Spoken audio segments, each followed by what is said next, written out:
Hello and welcome to the EDHRECast. My name is Joey Schultz and I'm joined, as always, by my fantastic co-hosts. Up first, he knows that Ginny Fey is Jetmir's second, but that just begs the question, who's Jetmir's third or fourth or fifth? It's Matt Morgan. So I actually saw an interview. Neil Armstrong said he would not go back to the moon. When they asked him why he wouldn't go back there, he's like, there wasn't much of an atmosphere there. Hey, I like it when I can keep up with your dad jokes. It's a rare occurrence, but I did manage it that time. Not everybody has the same curse that I do, or blessing, depending on who you ask. A blursing. A blursing is what I would call it. That one. A blursing. There's a lot of buzz about these dad jokes. I get it. So. Oh, I see what you did there too. Very nice, very nice. Up next, he's thinking of building a deck around the Blitz mechanic because he wants to have the ability every time he plays a creature to sing the Blitzkrieg Bop. It's Dana Roach. Joey, who's the world's loneliest billionaire? It's Elon Musk. Come on. Okay. It's very, very obvious. That's why he has to buy Twitter, so he can have some friends. Welcome to the EDHRECast. We went to the dark side of the moon tonight, ladies and gentlemen. But I do appreciate the Ramones reference there, Joey. You dug deep for an old band just for me, so thank you very much. He came up with that joke 24 hours ago, so he's had a lot of time to sit on it. Well done. Oh, man. Anyway, this is the EDHRECast. EDHREC is the best deck building resource on the web for the Commander format, compiling data from deck lists all over the internet to provide helpful recommendations for new Commander decks. And here on the EDHRECast, what we'd like to do is give all of that data a little more context. Matt, can you tell us what we're talking about in this week's episode? I guess I can. I can do something related to this episode. So this week, we are going to talk about the commanders that have a very linear play pattern among them. Not the cards in the 99 and overlapping, but how the commander decks play out every single game. Mm-hmm. Yeah, another way to perceive this might be like one-trick pony commanders might be a way that we could describe it, where these commanders do kind of sometimes play the same way from game to game to game. And we want to discover some of the commanders that have that similitude in their play patterns. It should be pretty interesting. You just made that word up. Similitude? Yeah, come on. Don't lie to our listeners. I didn't. Oh, have you heard of the word verisimilitudinous? Just finish the intros then. I'm moving. To be fair, all words are made up. There you go, Dana. There you go. All right. Real quick, before we get into our main topic, we want to thank Chase, a.k.a. Manicurse, for helping us with the post-production of the show. Thank you so much, Chase. Y'all makes the show happen. So huge kudos. And of course, we want to thank our sponsors for the podcast as well. The EDHRECast is sponsored by Card Kingdom and TCG Player. They're like if Ren and Siri had partnered with Ginny Fey. Just go to EDHREC and click on the card in question and then choose the vendor link down below. Doing so supports both the site and the show. And if you would prefer to support the show directly, you can do so over at patreon.com/EDHRECast. We have patron tiers of all sorts of levels, whether you want to join the Discord community. We have a Game Finder channel where you can just find any pickup games. You can just join our Patreon and you have an instant play group right there. It's just an amazing perk that I think we kind of forget about sometimes, but it's a great perk and you also get to support the show in that process. So head over to patreon.com/EDHRECast for that and more perks that you can get for yourself while supporting the show. And one of those perks also is that coveted weekly shout out for one of our patrons. So this week we want to give a very special shout out to Cameron Eisen. Thank you so much, Cameron, for your support. I hope, and I'm crossing my fingers, maybe you're related to Rich Eisen, one of my favorite reporters out there. But if you're not, we still appreciate the support and we're glad you're around. Matt, I love that for every Patreon shout out, you'll always find a joke I'm sure that they've never, ever heard before. If they have, then good on them. They have a good sense of humor and good people around them to tell them those jokes. Fair enough. Absolutely fair enough. Okay, let's get into our topic here. We are talking about those commanders that kind of induce some linear play patterns. And right off the bat, we're not saying this as like a qualitative good or bad thing. That's not the point of this. We just want to see which commanders may or may not encourage some similitudinous, even though Matt doesn't think that that's necessarily a word, but it be a word. It's not. And And also to clarify real quick, like you can make any deck really linear if you put a bunch of tutors into it. So if you've got your demonic tutor, your vampiric tutors, your mystical tutors, like those are always going to make a deck linear. So we don't want to look at it as just, oh, these are decks which happen to contain a lot of tutors very often in the 99. We rather want to look at commanders where the way that the commander works pretty much encourages a playstyle kind of no matter whether it has tutors in the deck or not. And another important distinction we want to make too is that this is different from the topic that we talked about a few episodes ago when we talked about niche versus open-ended commanders, where we talked about variants in the 99. But in this episode specifically, we're talking about how the gameplay of those commanders varies or doesn't vary and kind of ends up becoming, it's kind of a deck that plays out the same way every single time. As Joey put it, kind of the one-trick pony does one thing and it does it really well, but it only does that one thing every single game. Yeah, a good example is Kadena Slinking Sorcerer. The decks tend to look similar from one player to another because people are, putting those same particular creatures in that deck. But the deck doesn't necessarily play that same way every single game because there's a lot of maybe variance in how the deck plays, even though the cards itself may be relatively similar. Absolutely. Like one person's Kadena deck will probably look a lot like another person's Kadena deck, but like all of those morph creatures, I've played against Kadena decks. I have my younger brother plays Kadena, and I never know what that deck is going to do. And here's the thing, he also doesn't necessarily know what the deck is going to do because there's so many different things that the deck can do. So it doesn't always play the same way, even if most morph decks do tend to look similar. So yeah, definitely a really good distinction that we want to make there. This is about the commander's play pattern, the experience of playing the deck, rather than the cards that show up in the deck. That's a really good distinction for us to make. And hey, let's get into it. And I'm actually going to start us off here with an example from Streets of New Capenna. We mentioned Ginny Fey, Jetmir's second, but let's actually talk about Jetmir himself, because I think he's a really good example of this concept. Jetmir Nexus of Revels is that Naya cat demon, which is redundant. Cats are always demons. And he has that amazing ability of whenever you have 3 creatures, your creatures get a buff. Whenever you have 6 or more creatures, they get a trample buff as well. And if you have 9 or more creatures, they get double strike and a super buff. And the play pattern of this deck, to my eyes, tends to look very, very similar, where you make as many tokens as you possibly can, and then you play Jetmir, and you win. Matt, this seems right up your alley, but it does seem like the kind of thing that would be pretty similar every time you play the deck. Well, putting these types of effects in the command zone, yeah, that's going to make sure that every single game plays out the exact same way. At least your finisher is going to be the same every single game. Yes, you can play out your Avenger of Zendikar and have that do different things in different decks, whether you're trying to make a bunch of very big tokens or go wide, whatever you want to do with that. But Jetmir being in the command zone, you build up the army, then you play Jetmir and move to combat, and that's likely the last combat step of the game because it's the last turn of the game. Because you're just planning on winning right there. Jetmir's ability is wickedly potent. So yeah, having that effect in the command zone, we talk about overrun effects and Triumph of the Hordes and all those different cards that are finishing moves for any given go wide deck. Putting these in the command zone, and this is probably going to be a theme throughout the episode, I'm guessing too, is putting this finisher effect in the command zone. That's what makes the deck so repetitive. Is all you do is you do step 1, and in this case you build up board, and then step 2 you play Jetmir, and that's it. Yeah, I mean, despite Jetmir theoretically giving you a buff if you control 3 or more creatures or at 6 or more creatures, for the most part you're just not going to see Jetmir cast until it wins the game. Right. Or it's going to build up board state up, cast Jetmir, and then it's game over. So I think that's the biggest. I mean, I'd hate to use the term problem because it's not necessarily a problem. If you enjoy playing, other people enjoy playing against it, that's perfectly fine. Mm-hmm. But that's what causes that particular that static play pattern in this deck, because it's unlike a token deck where yes, you're going to swarm and probably go wide and try to win.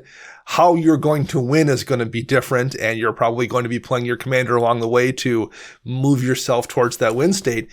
Not in this deck. You are just going to go wide and hit a point where you can play your commander and end things. That's what kind of lends things to be very, very static here. Yeah, I don't know if it's egregious to call Jetmir a Craterhoof behemoth in the command zone, but it does effectively, it tends to be a little bit. Yeah. Yeah. It's pretty close. Yeah, and contrast this, I have a token deck, I have a Thalisse Reverent Medium deck, and that deck also definitely wants to make a whole bunch of bodies on the board, But the ways that I'll win, I'm not ever sure. Maybe I'll win with a Nadir's Nightblade draining the table, or maybe I will pump up everything to go for a really big attack. And that's a very different style compared to something like Jetmir. Yeah, that's what I think is different here, because we've had kind of overrun commanders in the past that that have an activated ability that buffs your creatures and allows you to do that big swing in. But because of the way those abilities work, you're kind of encouraged to play the commander first, because you have to pump a bunch of mana into it to make it work. You can't usually do it as easily in one turn unless you have a crazy amount of mana available. That's just not true here with Jetmir. You just pay your 4 mana and it's over. That's all it takes. Well, and the crazy part that I'm seeing as we're reading too is it's a static effect. If you go from 8 creatures to an attack, and then you make a token at instant speed, you change combat math in the middle of combat, which is so crazy because it's a static ability. Oh, yeah. And so that's where it gets just really silly, because you can, even if if somebody's attacking into you, you can create a bunch of blockers that are suddenly, they're not 1/1s, they're 4/1s, and very, very powerful.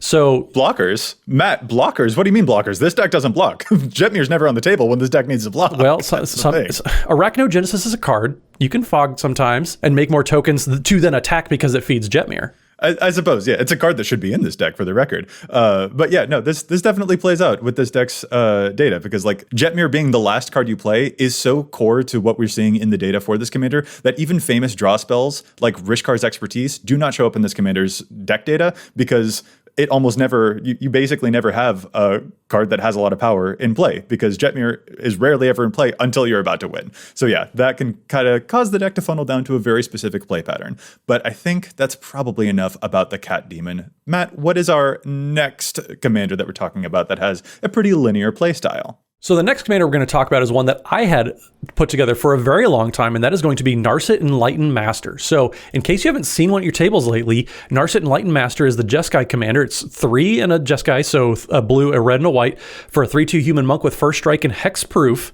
And then whenever Narset Enlightened Master attacks, you exile the top 4 cards of your library, and until the end of your turn, you may cast non-creature spells you exiled with Narset this turn without paying their mana costs. And at first, this card seems super cool, super powerful. You can cheat big, crazy spells into play. But then when you get into the execution of that, it just turns into an extra turns deck. There's very, very little reason to, because if you're attacking with Narset, you're pinging them for 3 a lot of times, and that just doesn't add up unless you're casting a time stretch and taking 17 turns in a row, or casting an expropriate for free, because that's never good. I've never enjoyed that at all. But yeah, the deck just very quickly turns into some sort of like hybrid Super Friends, aka taking all the turns, Temporal Mastery, Time Warp, all of those just crazy effects, because you're getting 7 mana at least for free with every time you attack. So it's just a very, very high power deck, but also very repetitive. In fact, every single turn plays out the same way. Not just every game, but every turn. And all the turns are yours. All the turns are indeed yours. Yeah, the inability to interact with Narset because of the hexproof too leaves you in a position where you feel like once that hits the board and the person swings, it's just over. There's an inevitability to that. It may be not as quick as Jetmir, but functionally it's kind of the same thing. I think especially what's fascinating is that Narset has the illusion of being random. Like, you'll flip the top cards. Who knows what you could get? But when your deck is made of that many extra turn spells, you know exactly what you're going to get. And it's going to look the same way every single time. And Matt, to my understanding, the linearity of this playstyle is what caused you to eventually take this deck apart. Yeah, I realized this was the deck actually that got me into realizing that I play Commander for the variance. I enjoy the randomness and the singleton nature of it, because every game's going to play out differently. You never know what you're going to get. Every deck gets to stay a little more fresh that way, versus a deck like Narset where every single game plays out the same. You ramp as hard as you can, you cast Narset, and you hope you hit 1 extra turn spell. And usually after you hit the first one, then the game's just over, because you have so many different ways to either get more turns or get extra combat steps with cards like Seize the Day. So yeah, the game gets over, not determinately, but effectively it gets over pretty quick. That makes sense. And I can see that linearity of it feeling the same way every time. That can be something that kind of discourages you a little bit if you are looking for that variance. And honestly, like, actually, full confession here, I kind of feel sometimes that same way about my Feather the Redeemed deck. Let's talk about that one for a moment. Feather the Redeemed is the amazing Boros commander that whenever you cast a spell that targets one of your own creatures, that spell will go back to your hand at the end step. And this is an amazing Boros engine. I don't mean to make it sound like I begrudge Feather at all. She's my angel detective. I love her. I love this deck. But I do sometimes have to be in a very specific mood to play it, because the engine of the deck is very much, I play Defiant Strike. Okay, I play Defiant Strike. Okay, I play Defiant Strike. Okay, I play Defiant Strike over and over again. So even though I can, in this deck, I can win in a bunch of different ways. It might be commander damage, or I might win with storm payoffs. There's a bunch of different stuff that I could do, but the engine of the deck is the same cards every single turn, and sometimes that does feel pretty darn linear. Yeah, in this case, we've used the term the same cards. Literally, it's the same card. You're literally playing the same exact card repeatedly. It's not just similar ones. It's the same one over and over. And there's also an element of the uninteractability we saw with Narset here as well, because there's a lot of the cards in the Feather deck that are the, protection from a color and draw card or things of that nature. So you find yourself in that position where you're like, we're never going to punch through this. Like, it's going to require multiple removal spells and everyone syncing them up simultaneously to remove Feather, who will then cost 5 mana to recast and do it all again. Like, it becomes one of those puzzles where you feel like once Feather's down and the person's drawn a few cards, there's just no way to turn that corner again. Yeah, if you've tuned into twitch.tv/EDHRECast, you'll have seen every now and then Joey will pull this deck out. And yeah, what Dana said very much applies. It becomes a 3v1 really quickly, because if you have one protection spell, that's one protection spell per turn. It always comes back and it's the exact same thing. So if the Feather player has 2 protection spells in hand, it gets increasingly more and more difficult to get rid of that Feather, because they're going to be accruing so much value. They're going to have the same protection spells every single turn. And it becomes kind of an end boss of World of Warcraft, where you have to kind of raid on the Feather player just so that they don't just curb stomp everybody. Now, here's an interesting thing. Like I mentioned, once again, that Feather has a lot of different ways that it could win. Which, to me, one of the things that would make a deck more linear is if it only has one type of win condition. Like we mentioned with Jetmir in combat, early on in the episode, whereas this is a very diverse array of win conditions, but the engine is just so, I guess repetitive is the word, that it really stands out as a linear gameplay. But this doesn't feel the same way to me as other commanders that also overplay the same things. Like Muldrotha the Gravetide, for example, that commander also plays the same cards out of the graveyard every turn, but that doesn't feel to me like a repetitive or linear engine. I look at a Muldrotha deck, and even when the times that I've played a Muldrotha deck, I don't feel like it ever has exactly the same plan in every single game. It doesn't feel super familiar. And I'm wondering if you guys would feel the same way, or if that does feel like it would be more of a similarity between those. Matt, do you notice the similitudinous, or... I do, but I also agree that Muldrotha doesn't feel this way, because you have access to a lot of cards, but you're not also playing the same cards. Eventually, you have to turn the corner, and it's not the same 3 spells every single time. Yeah. If you're playing my old Muldrotha deck, you're playing Implement of Ferocity as often as possible, but that's not exactly like exciting or game-winning either. But yeah, so just because you have access and the ability to play the same cards, a lot of times Muldrotha turns into a toolbox type of deck. So you're finding different answers to find any given situation. So you might see those answers in a fair or a high percentage of your games, but you're not leaning on that win condition every single time either. So I do get what you're saying here, Joey. I would say with the Muldrotha decks too, there feels like there's an intent to most of your decisions that you're made, and they are decisions. You're like choosing, okay, technically you can cast a lot of things from the graveyard, but like usually you don't have the mana to do all of those things. So you're trying to make choices. There's just not like, you have a Reclamation Sage maybe, but maybe there's not enough juicy Reclamation Sage targets every turn to play it and sacrifice it and play it again.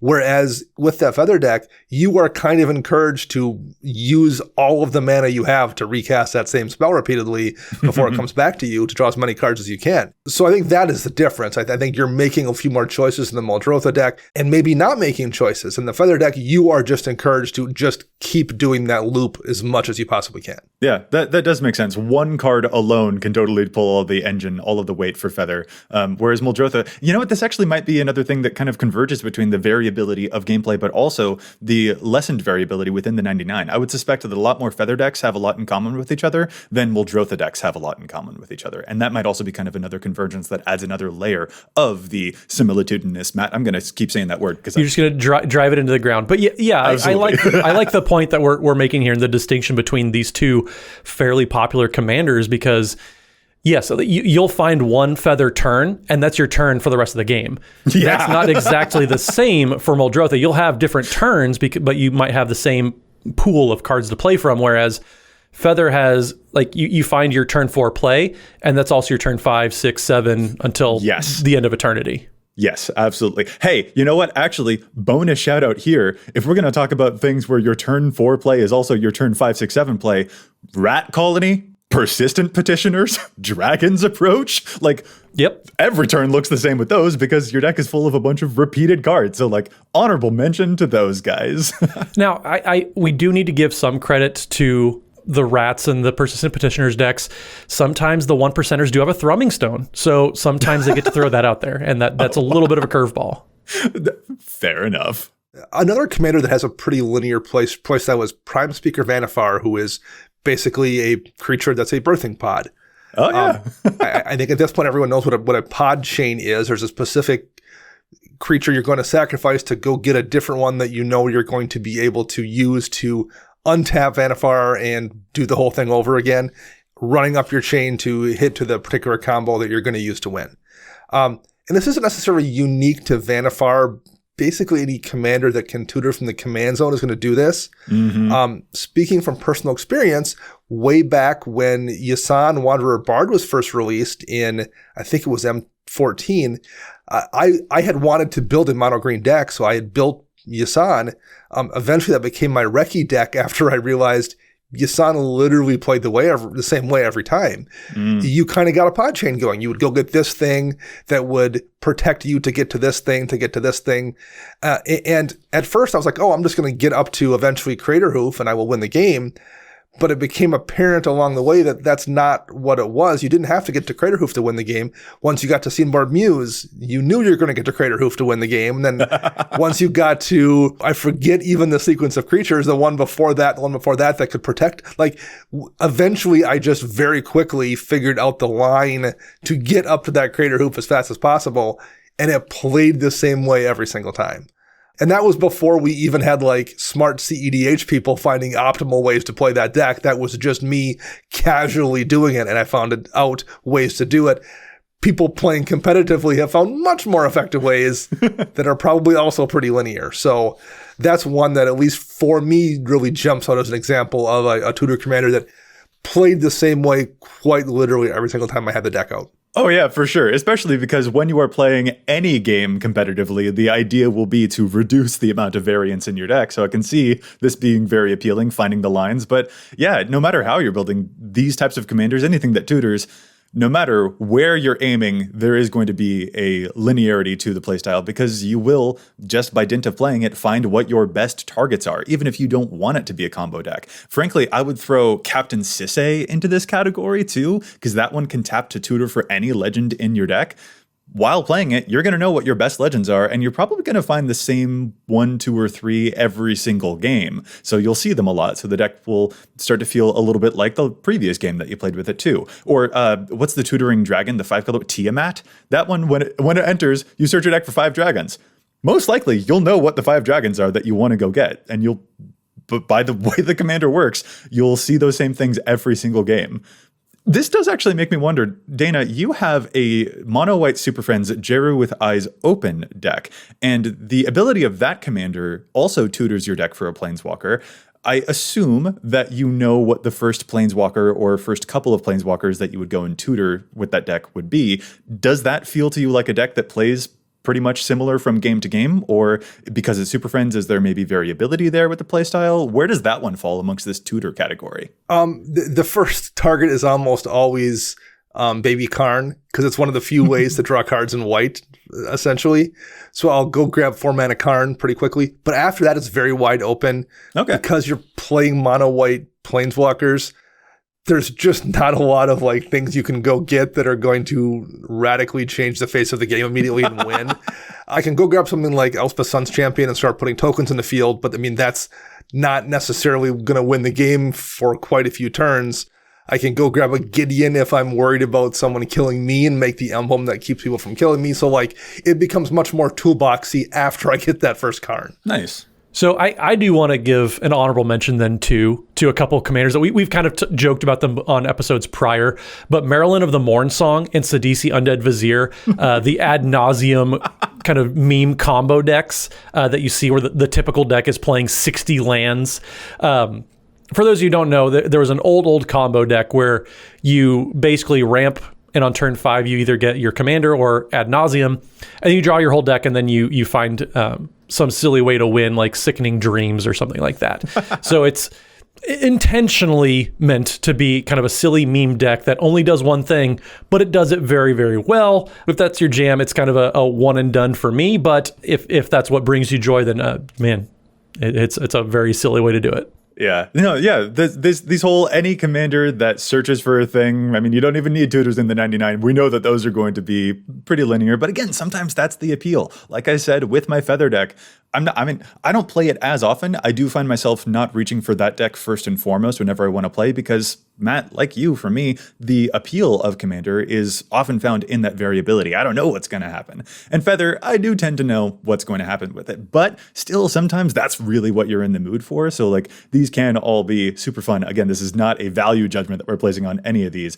But sometimes that does affect the mood that you're in to play some of these, or how often you play them, or the ways that you play them. And that's just a thing that we want to be mindful of and keep note of. We have a few more examples that we want to get to as well, but you know, fellas, how about we throw a little bit of linearity in here too? Because every episode, we always challenge the stats. There's so much data on EDHREC, but we don't always agree with it. Sometimes I think that cards see too much or too little play, so we love to challenge those statistics. Matt, would you mind starting us off this week? What's your challenge? Yes, I'll get us started here. So my pick this week actually comes from a listener who went to patreon.com/EDHRECast and joined our Discord community where we have a challenge specifically for submitting challenges for challenge stats. So Crystal, who smiles at death, submitted this pick this week, and they said, I have a challenge today that hopefully is illustrative of a common deck building pitfall. So Agnes the Dragon's Lash, which for those who don't know is the Riveteer, or for us paper boomers, the Jund colored legendary creature from Streets of New Capenna. So Agnes the Dragon's Lash is the 3/3 haste tribal deck where it's a Viashino warrior with haste, and then whenever a creature you control with haste attacks, you create a tapped treasure token. So Crystal goes on to say the haste tribal commander from New Capenna quickly has over 600 decks to their name, and Anger is appearing in 63% of those decks, which I think is way too high. Agnes wants you to have a critical mass of creatures that naturally have haste, and Anger is going to be redundant on average, but also has to be in a very specific place. They think that deck slot is better suited for many other cards, which I definitely agree with. And this is a really good point by Crystal, where a lot of times people will sign up for a very specific mechanic, and they'll dial in on a card that maybe they don't really need, or is maybe too specific to help. So I agree. Anger has to be in the graveyard to give all your creatures haste, which means it's vulnerable to grave hate, which is very common in the format. But also there are lots of other haste enablers too. Fires of Yavimaya is one of the most played types of cards in these color combinations to give all your creatures haste. It's an enchantment, so it's harder to mess with. I just think that there's a lot of different ways that you can give haste to all of your creatures without requiring a specific card to be in a specific place. So I really like this pick. Crystal points out that 63% of Agnes decks so far are playing Anger, and I think that's a really good call where people focus so much on a certain keyword that they want that they forget maybe there are better options for this or that are easier to have turned on. So Crystal, this is a great catch. So if you're building those Agnes Dragon's Lash decks, maybe reconsider playing Anger in Agnes. And frankly, like, I mean, if you're making a lot of tokens and those tokens need the haste, then I can see maybe having extra haste enablers. But if you aren't making extra tokens and already every single creature in your deck already has haste, a haste enabler is probably like the last thing that you need for your deck. So yeah, this makes sense to me. This really makes sense to me. So Dana, how about you? What's your challenge this week? My challenge is for a card, Nature's Claim. It's in 90,000 decks on EDHREC, An EDHRECast, for those who don't recall, is an instant in green for a single green mana. Destroy target artifact or enchantment and its controller gains 4 life. Nature's Claim is a fantastic card, especially in more competitive circles where being able to only have to spend a single green mana to stop a potentially game-winning artifact or enchantment is a really, really big deal. I don't think there are 90,000 decks playing at a power level where it's worth sacrificing the power of running a different artifact or enchantment removal piece is worth that trade for efficiency. And this is something I've noticed in my personal play, both at my shop, even and a little bit online, where I've seen people playing decks that aren't playing at that competitive level and aren't playing that fast and don't need the level of efficiency. And they are sacrificing the utility that would come with, say, a Return to Nature to also hit a graveyard for 1 more mana, or a Deglamour or Unravel the Aether that lets you do all kinds of stuff. 2 cards I love. I appreciate efficiency in Magic, and you should look to be efficient in your deck because it allows you to do more things.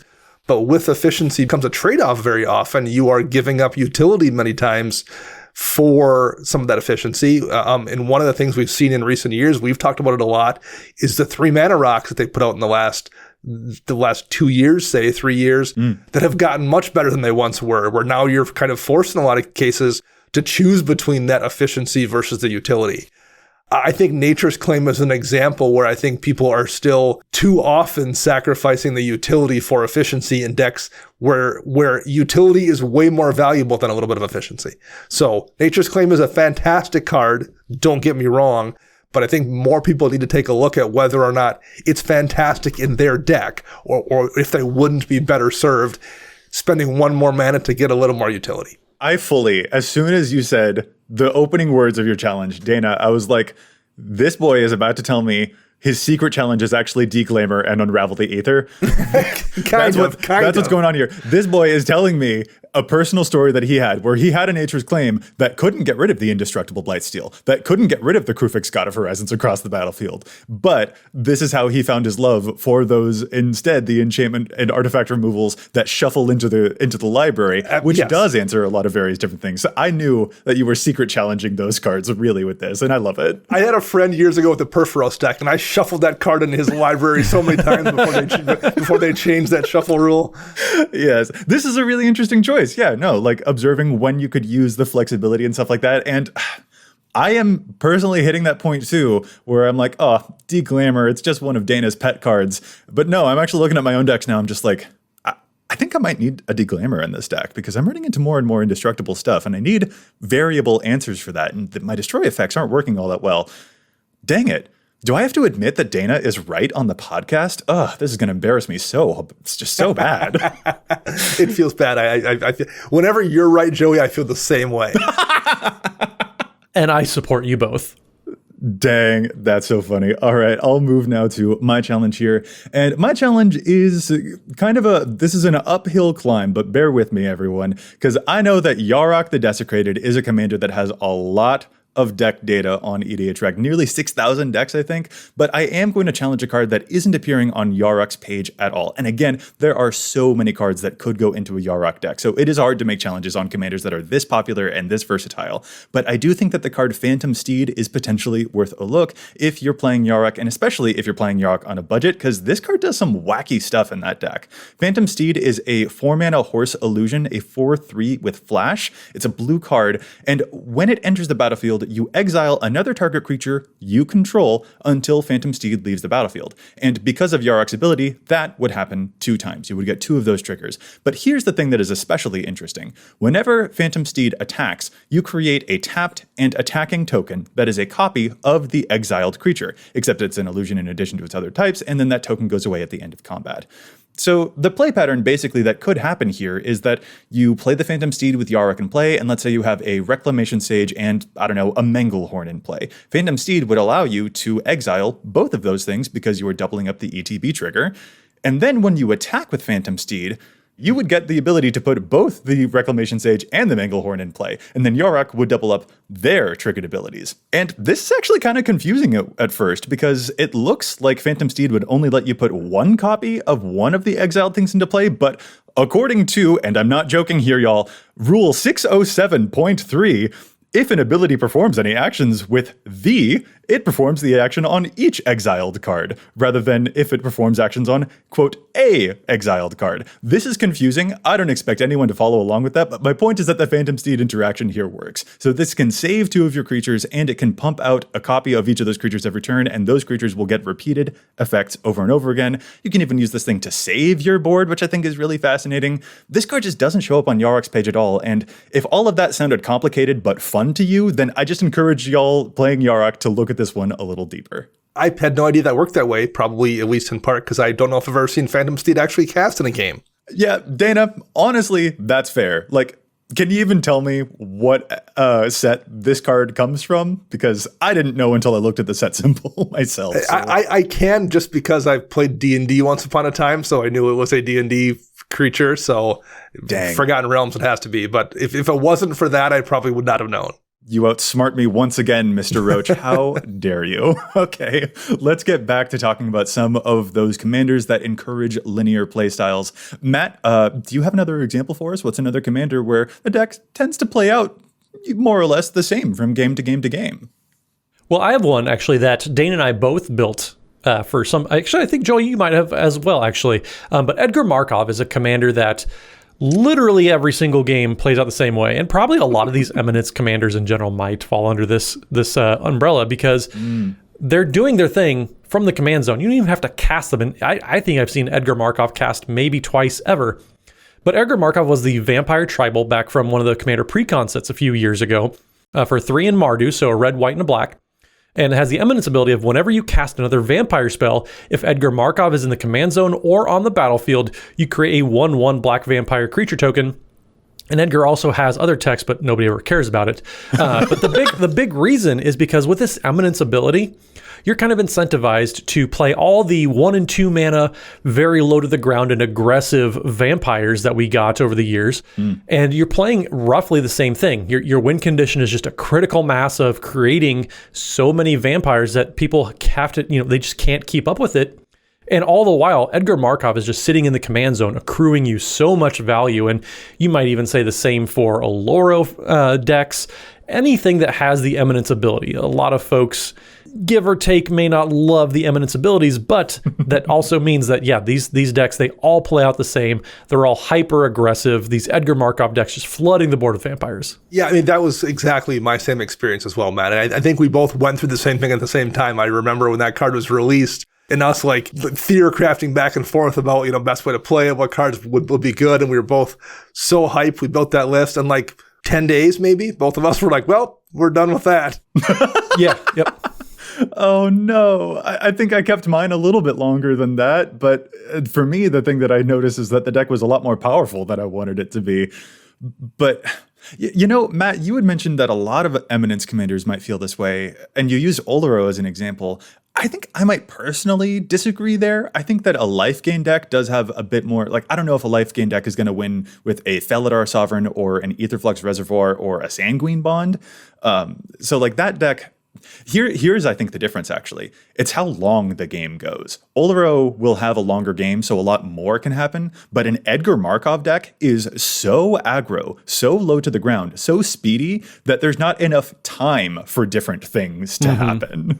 Yeah, that's the big thing is you cram so much into such a short time span with these games that, you don't get a chance to do much else because the game's already over by the time you've played, turn 6. Yeah, maybe even other aggro commanders like Perforos or Krenko might fall into this as well for maybe the same reasons. And those are really fun commanders to play as well. But it's such a short amount of time that the same only 4 or 5 turns get to happen, so they tend to look similar to each other compared to games that will go on 10 turns. I think that might be a key difference there to key into. Yeah, that definitely makes sense for sure. Yeah, very much. And you know what, actually, speaking of vampires, and speaking of vampires from precons, how about Miss Angie? How about Anya Falconwrath, like that is the Madness Commander, and I think everyone really quickly realized that the way that people tend to build this deck is not by actually casting any of the Madness cards, but by simply using Anya Falconwrath as a engine to discard the Madness card, and then immediately she untaps and draws you a new card. So then you can discard another card that has Madness, and she'll do it all over again. Like, that deck is definitely the same way every time, because what you do is step 1, play a commander. Step 2, draw, discard, draw, discard, draw, discard, draw, discard, draw, discard, draw, discard. And there are different payoffs for each of those draw discards, but that also feels a bit like Feather that we mentioned earlier, where the engine is so potent and so similar and doing the exact same action over and over again that I think that probably falls into the same camp. Yeah, to a degree even, it reminds me of, and I think we'll probably next talk about Voltron decks, but it reminds me a little bit of even why I quit playing my Sigarda deck that was an Enchantress list. It wasn't doing that draw, discard thing, but it was kind of doing the play an enchantment, draw 4 cards, play an enchantment, draw 4 cards thing. And in that case, yes, you're suiting up Sigarda and she's going to one-shot somebody, but it still led to really kind of repetitive play patterns there, because instead of drawing down to your combo, you're drawing down to, Battle Mastery or whatever enchantment that you're going to use, maybe it's Ancestral Mask, whatever, that's going to just let you kill somebody and then possibly kill multiple people, depending on, if you're shooting something else up along the way. So very similarly, even though I guess it wasn't going to a combo, that deck did something very similar to how Angie plays, where it's just that kind of loop of drawing down to a thing every single game. Well, and Angie Falconwrath too is probably the Venn diagram crossover between this episode where the deck plays the same every single game, but also every single deck looks the same, because you only have like 45 Madness cards, so you have to play all of them in order to get down to the cards that you really want. Yeah, there's a lot of Venn diagrammatical crossover there. I can totally see it. Dana, though, your comparison to Voltron, I think, is really apt, and not even just for Enchantress forms of Voltron. I think that this is also probably a fair assessment to make of equipment decks as well, or really any Voltron, like Bruna Light of Alabaster decks. Like, those decks also have one mission. They play Commander, and then they go smash. And you kind of have to, by the way that those decks work. You're all in on commander damage. You are putting all of your eggs into one basket. So your backup win conditions don't tend to be as important, or in some cases, you may not even carry backup win conditions. Like, what other creature is going to carry all of your equipment better than your commander that only has to deal 21 points of damage? So that can encourage the same lines of play in every game. I think that's a really good point. So one other commander that actually has pretty much an exact same carbon is copy paste game plan, or gameplay, I should say, is a Sazerac, whatever this beverage is that you can play in your command zone. That's not a word. You're coming to me for similitude, and you're saying a Sazerac? Come on. You're the one making up words now, Mr. Morgan. So listen here, Joseph. You put the show notes together, and I'm reading the card you put in here. So, on that note, a Sazerac the Archlich, which is from Adventures of the Forgotten Realms. It's 2 and a black for a legendary zombie wizard. It's a 5/5. And when a Sazerac the Archlich enters the battlefield, if you haven't completed Tomb of Annihilation, which is one of the dungeon cards that you can complete from Adventures in the Forgotten Realms, return a Sazerac the Archlich to its owner's hand and venture into the dungeon. And then whenever a Sazerac attacks for each opponent, you create a 2/2 black zombie creature token unless that player sacrifices a creature. Now, there's a lot of different things going on here that I'm guessing Joey understands, because he's the one that put the Sazerac onto the show notes. So, Joey, take it from here. Oh, yeah. Honestly, the last paragraph of a Sazerac I forgot was even on this card, because that's not how this deck plays. This deck, you just cast a Sazerac all the time over and over again, because it self-bounces. So you get a cost reducer like Bantu's Monument or Jet Medallion, and now suddenly this guy only costs 1 mana to play, and it keeps on returning to hand as long as you don't complete the Tomb of Annihilation, which you never will, so you can just go through any of the other dungeons for every time you pay 1 mana. 1 mana go through the dungeon. 1 mana, go through the dungeon over and over and over and over and over again. Honestly, this kind of even reminds me a little bit of Bouncy House Oketra decks as well. And that's the commander that whenever you play a creature, you get to make a 4/4 zombie. And frequently what you'll do is play, a creature that self-bounces over and over again, like a White Mane Lion, for example, that returns itself to your hand. So these, again, are the kinds of decks where you play the same card multiple times over and over and over again. And in the case of Acererak, the entire deck is constructed that way. And Matt, I'm glad that we know now that its name is not made up and that it is very, very real. Dana, does this bring back D&D memories for you? I didn't. I played well enough to know a creature. I didn't play well enough to know the lore in Forgotten Realms. So no, this does not bring back any memories for me. Fair enough. Fair enough. Yeah, that's just another good one to shout out there, which I think that, again, that sounds like a really cool type of deck, but it will be the same strategy every single game, which again is not a bad thing, but it's definitely worth noting. This does all, though, now that we've talked about a bunch of those different examples, this does beg the question for me, if there are commanders that to you guys feel the opposite of this. What are some commanders that maybe come to mind as we're rounding out the show? Are there any examples you would give of commanders with highly variable gameplay instead of being linear? When you sit down to play the deck, Matt, is there a commander that you just have no idea what's about to happen when you play it? So the commander that immediately jumps out to mind, for me at least, is Ramos Dragon Engine, because if you look at the typical deck, it's just a pile of charms. It's literally modal spells as far as the eye can see, which that's all well and good. You may see the same cards over and over again, but you're more than likely are never picking the same modes more than once every 5 or 6 games, which means, yes, you have the same cards of the 99, but every single game is going to play out so differently just due to the cards that you're playing. Sure, Ramos gets a lot of +1/+1 counters and can go on the beat stick plan if you really, really want to, but to get there, you're casting 4 different charms every given turn and choosing different modes every single time. So I think this deck, if you want something that's never going to have the same experience more than once, Ramos Charms is probably one of the silliest things that you can be doing, but also the most fun way to have a different experience, even though you never change a card in the deck. That's rad. Dana, what about you? What's an example that comes to mind? For commanders that I've played against that seem to play the weirdest. I've played against more than a few Tiana, Ship's Caretaker decks. That was a commander from back in Dominaria. Angel, whenever an aura or equipment is put into your graveyard from the battlefield, you may return the card to its owner's hand at the beginning of the next end step. That seems like it will be fairly obvious, but it's not. People tend to lean into one or the other auras or equipment, and what they're doing or why they're putting them in the graveyard tends to be really different too. So that's one where I remember seeing Tiana and thinking that might actually be quite linear. And the handful of Tiana decks I've played over the years have almost exclusively played different from one another, which I was pretty impressed by. That's an interesting one.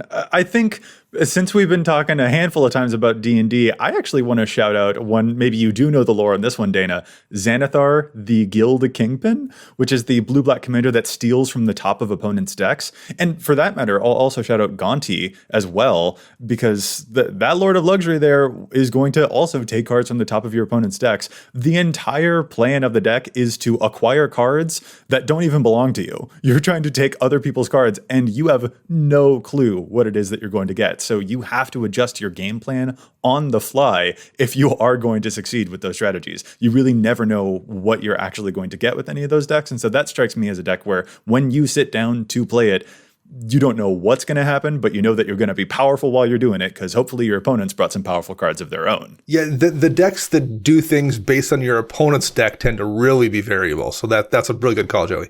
Yeah, there's so much chance that happens when it comes to what your opponents will do or what they'll bring. I mean, heck, goad decks actually probably fit into this category as well. Like Thantis the War Weaver, making your opponents attack all of the time. The battlefield will look different every single turn because you are encouraging action from your opponents and you are forcing them to attack, and you know that part is reliable, but you don't know where they're going to point all of that damage. That is a thing that is always up in the air. So yeah, I definitely think that type of interaction is a really good recipe for finding stuff that will stay fresh, new, exciting, and weird from game to game to game. Y'all, this was a really, really fun episode to go over. I wonder if this is a loaded question, but Dana, when it comes to linearity or variability, Matt and I have already said that we enjoy the variance that comes with Commander. Is this a thing that you also really enjoy, or are there linear decks in your arsenal that you really enjoy playing as well? I just want to take one last read of the room before we take off on where you fall necessarily. What appeals to you most? I definitely have a linear deck or two in my arsenal, but I much prefer playing the ones that are really open-ended that can win me games different ways every single time. That absolutely is what makes a deck an attractive thing. I just guested on the Fairy Conclave podcast a few weeks back talking about my Veil of the Nightclad deck. And one of the things I stressed on that show about what I loved with the deck was it just won in different ways every single time. Sometimes it was with, Tezzerets that dealt damage based on the amount of artifacts I had. Sometimes it was just creature beats because my artifact creatures were unblockable. Sometimes it was with a bunch of tokens that I made that I could mass sacrifice to Vela and do damage to everyone at once. The deck just won in a bunch of different ways, and that is what really made it stand out to me. So yeah, the high variance is very important to me for sure, in at least getting enjoyment out of playing a deck. Dana, that's awesome. And folks, I recommend that podcast, Fairy Conclave. They're really, really cool. And you may or may not see some other I guess you won't see familiar faces, but Chase and I have also been guests on. Yeah, you'll hear familiar faces if you tune into their podcast. There we go. Yeah, Matt, we got you're up next. But actually, Matt, the same question kind of goes to you. Are there linear decks that you really enjoy playing, or is variance always a thing that you're searching for? Where does that appeal ultimately fall for you? I do prefer the variants, like I mentioned earlier in the podcast. That's why I took my Narset Enlightened Master deck apart, because it didn't have any variants. But I do have a couple that kind of do have the same game plan. Valduk Keeper of the Flame is obviously one that falls into that Voltron category where I'm souping one creature up, and that creature happens to be in the command zone, and I'm just trying to see how much damage I can do before I have to pay 5 mana to cast it again. So, I do have a couple decks that are fairly linear, but then I have a couple decks that really embrace the variance. My Vivictus Asmati, the Dire deck. Oh. That one is all about the variance. How crazy and random can we get with that? So I'm all over the place with my decks. I do enjoy every now and then in small doses a linear deck, but for the most part, I tend to embrace the random singleton nature of the format because that's kind of why we play this format. If we wanted to play the same game every time, I would still be playing Modern and Pioneer. So yeah, I prefer just the singleton and random nature of the Commander format. I love that. And also, I can't believe that it took us until the last minutes of the podcast to mention Vivictus. You're right. That one is super. I have no idea what's going to happen. You're chaos warping all over the place, including your opponents and your own stuff. Oh, that's a perfect pick. That's a perfect one, Matt. There you go. You win. You win. You are the similitude-ness. You did it. You did it. Wouldn't this be anti-similitude? Made up word. Yeah. Wouldn't this be the anti-similitude, whatever the made up word is, because it's not doing the same thing? I still don't know what that word means, so I'm just going along with it. We've been incepted now. You may have caught me. You may have caught me red-handed, but it is a word. I just might not know how to use it. I think that's the lesson that we've learned. I'm noticing that. So why don't we just wrap up before we make up even more words for this show here? That we shall. We will call this episode to a close. And fellas, if our listeners would like to get in touch with us, where is it that they can find us all? Matt? So you can find me on the Twitters at Mathimus55. That's MATHIMUS55. And don't forget, Wednesday evenings we are streaming over at twitch.tv/EDHRECast. We have guests on every single week, and it's always a super amazing time. So make sure you tune in because the guests always just, man, it's so great getting to play games with folks again. And that's where we do a lot of it, twitch.tv/EDHRECast. Mm-hmm. And Dana. You can find me on the Twitter birds at Dana Roach. You can hear me on my other podcast, CMDR Central. I'm writing articles for EDHREC and Commander's Herald, and you can find all of us together at patreon.com/EDHRECast. And I'm Joey Schultz. You can find me at Joseph M. Schultz on Twitter, and you can find the cast at EDHRECast on Facebook and on Twitter. Plus, if you've got a question for us, you can contact us at EDHRECast@gmail.com. Our thanks go out once again to Chase for assisting me with the post-production work on the show. You can find them online at Mana Curves. And we want to thank our sponsors at TCG Player and CardKingdom.com, and you can visit altersleeves.com/EDHRECast for cool custom EDHREC sleeves. Listeners, we would love to hear from you about commanders that you have in your arsenal that are highly variable or highly linear. We would love to hear from you, and we will be back at you next week with more data and insights. But until then, remember, EDHREC your deck before you wreck your deck.